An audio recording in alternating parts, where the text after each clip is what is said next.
Hello. So this year is obviously a little bit different. We have a new format to school, and as working with remote and in-person learners, we just have to make sure that we're all being nice to each other and being good digital citizens. So the first thing we need to make sure is that we're participating and engaging, talking and text.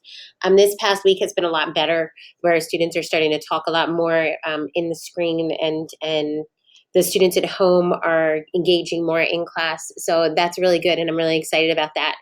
We also need to make sure that we're respecting one another, sharing our ideas.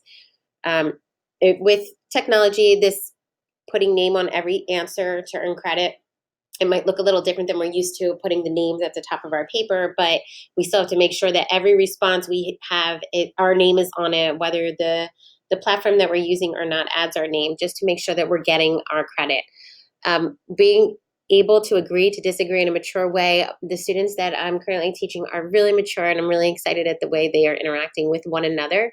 And we usually will have some type of collaborative doc, so it's really important for everyone to put their voice forward so we can hear them, and we know, we learn from one another.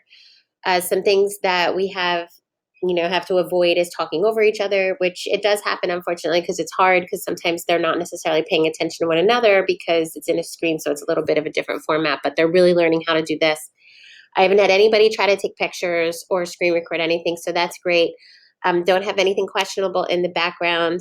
And I notice a lot of kids are starting to lay in bed while taking class. So maybe if we have a seat or a suitable desk, or even just at the kitchen table, I think that's a great place to work. That's where I know my children like to work, at their desk or at the kitchen table at home.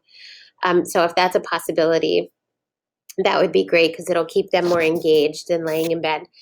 So I appreciate your support in everything that we're doing this year. I know that it's a different year and things are a little bit different than we're used to, but I think we're going to pull through, and it's going to be a great year.